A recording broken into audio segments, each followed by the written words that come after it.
Hello students, welcome to my YouTube channel Chaitanya classes. और आज हम करते हैं चैतन्य क्लासेस में चैप्टर हमारे लाइट का ये पोर्शन स्फेरिकल मिरर्स। ठीक है, तो चलो स्फेरिकल मिरर्स पढ़ते हैं। तो स्फेरिकल मिरर्स हमारे पास टू टाइप्स के हैं, one is convex mirror, second is concave mirror. ठीक है, चलिए देखो, अब जो कोई भी स्फेरिकल मिरर है ऐसे किसी स्फेरिकल पार्ट से बना होता है। ठीक है, ऐसा नहीं लगता है देखने में जैसा हमारे पास एक लैब में मिरर होता है, तो ऐसा एक स्फीयर है, उससे क्या बनेगा, हमारा मिरर बनेगा। कौन सा? स्फेरिकल, चाहे वो कॉन्वेक्स हो चाहे वो कॉनकेव हो। देखो जैसे अब इधर देखेंगे हम, इसमें क्या करा उसने, इतने पोर्शन को, ये हमारा पोर्शन कैसा हो गया, ओपेक हो गया, है ना। फिर ये जो सरफेस है इसकी हो गई रिफ्लेक्टिंग सरफेस। देखो जैसे सिंपली हम क्या बना लेते हैं, हमने बनाया एक ऐसे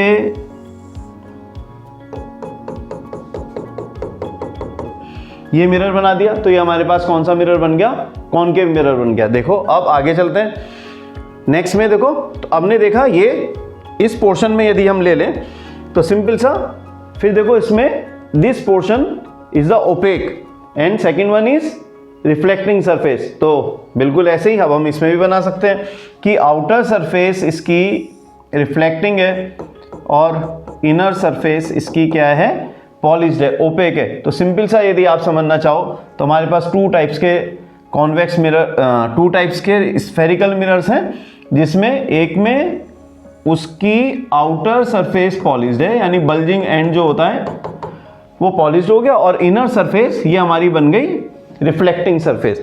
ऐसे ही हमने सेकंड वाले को सीखा, वो है हमारा कॉन्वेक्स मिरर।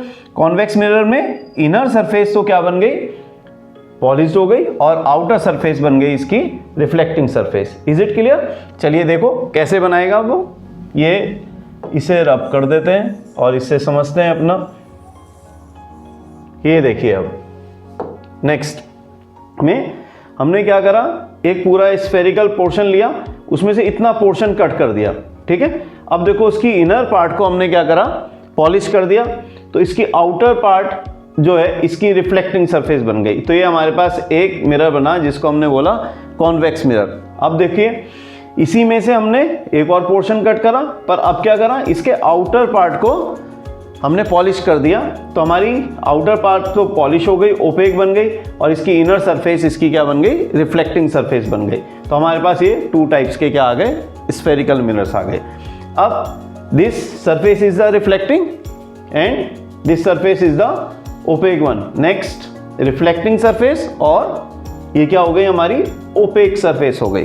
क्लियर है यहां तक? चलिए देखिए, कॉन्वेक्स मिरर में ये रिफ्लेक्शन इस तरह से हुआ, यहां लाइट आई, ये हमारी इंसिडेंट रे है और ये हमारी रिफ्लेक्टेड रे हो गई। क्लियर? क्योंकि जो कॉन्वेक्स मिरर है वो हमेशा रेस को क्या करता है, डाइवर्ज करता है ना, फैला देता है, किसी एक पॉइंट पर क्या नहीं करता, कंसंट्रेट नहीं करता या फोकस नहीं करता है।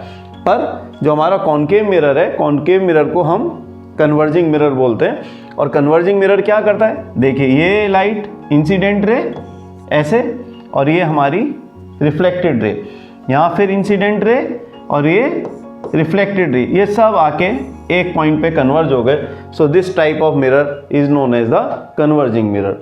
तो हमारे पास टोटल टू टाइप्स के मिरर हो गए, number one is convex and number two is concave mirror. Is it clear?